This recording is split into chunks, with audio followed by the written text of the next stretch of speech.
ខ្ញុំមានសង្សារហើយគេស្មោះខ្ញុំនឹងមិនក្រឡាគឺស្នេហ៍រហូតតែពេលនេះខ្ញុំផ្លាយអារម្មណ៍គិតដូចគួតពេលគេម្នាក់នោះមកសុំស្នេហាចាប់អារម្មណ៍គេខ្លាំងអ្វីដែលគេធ្វើល្អខ្ញុំចេះតែតបតក្បែរនៃសង្សារហើយខ្ញុំអូនសំឡាញ់ពាក្យផ្អែមដែលគេវាចាខ្ញុំច្របល់អរអស់ហើយខ្ញុំដូចជាចង់លេងសើចនឹងគេទាំងមិនមែនស្នេហ៍ពិតខ្ញុំចង់នៅក្បែរនៅចិត្តសងមើលចង់ហៅគេបងសំឡាញ់តែចិត្តដូចនៅផ្អើលព្រោះខ្ញុំមិនធ្លាប់ក្បត់ចិត្តសងសារខ្ញុំដូចជាចង់លេងសើចនឹងគេចង់ស្នេហ៍គេខ្លាំងណាស់ហើយដឹងពីអ្នកមិនប្រាប់អ្នកណាចង់បំពេញបំណងខ្លួនឯងលាក់បាំងភ្នែកសងសើទោះដឹងថាក្តីស្នេហានេះមិនស័ក្តិសមតែចិត្តចង់ធ្វើ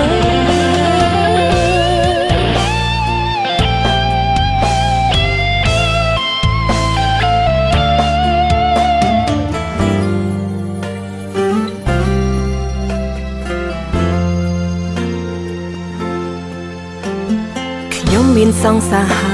ហើយគេស្មោះខ្ញុំនឹងមិនក្រឡាស់គឺស្នេហ៍រហូត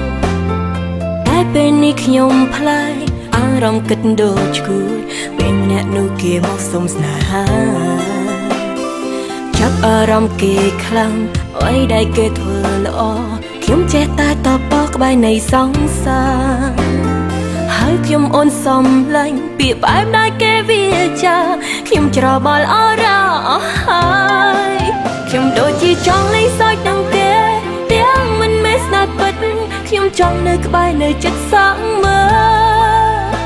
ចង់ហៅគេបងសំឡាញ់តែចិត្តដូចនៅផ្អើលព្រោះខ្ញុំមិនធ្លាប់ក្បត់ចិត្តសងសារ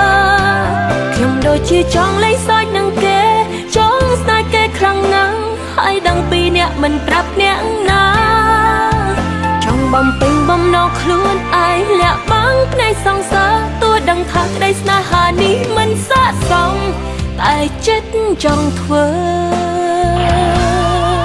ខ្ញុំដូចជាចង់លេងសើចនឹងគេទាំងមិនមែនស្នេហ៍ពិតខ្ញុំចង់នៅក្បែរនៅចិត្តសងមើលចង់ហៅគេបងសំឡាញ់តែចិត្តដូចនៅផ្អើលព្រោះខ្ញុំមិនធ្លាប់ក្បត់ចិត្តសងសារខ្ញុំដូចជាចង់លេងសើចនឹងគេចង់ស្នេហ៍គេខ្លាំងណាស់ហើយដឹងពីអ្នកមិនប្រាប់អ្នកណា